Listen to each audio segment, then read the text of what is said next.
Chapter 25, the Bhikkhu. Verse 360.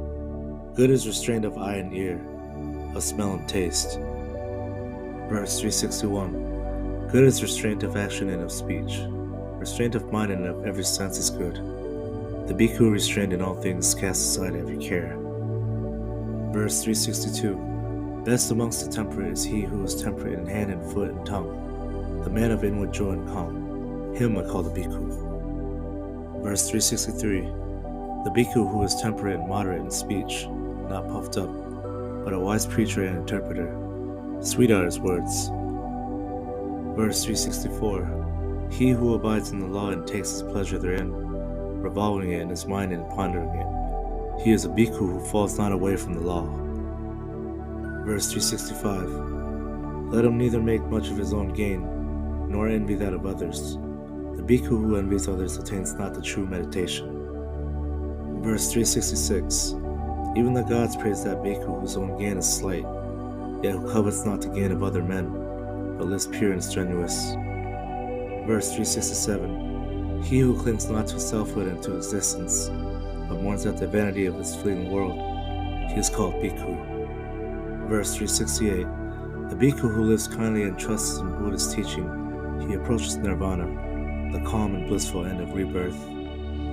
Verse 369. Bail out the ship, O Bhikkhu, then will it go lightly.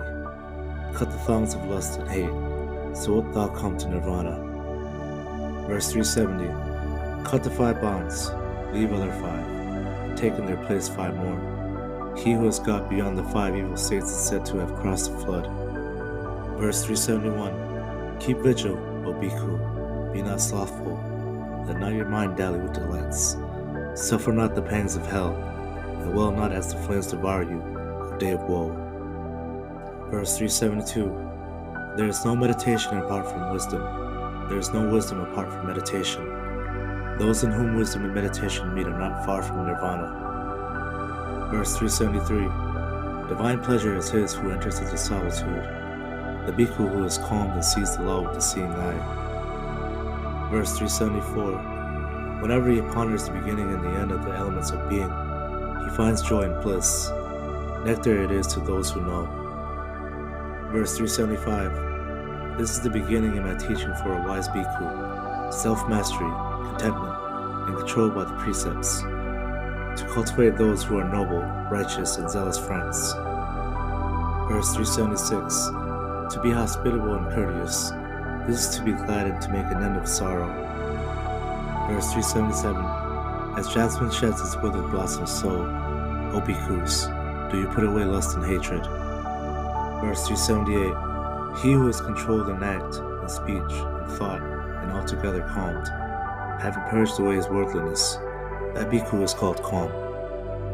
Verse 379. Come, rouse thyself, examine thine own heart.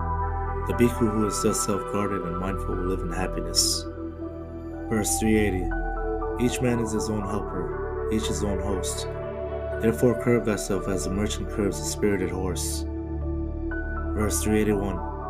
The glad Bhikkhu who puts his trust in Buddha's preaching goes to nirvana, calm and blissful end of rebirth.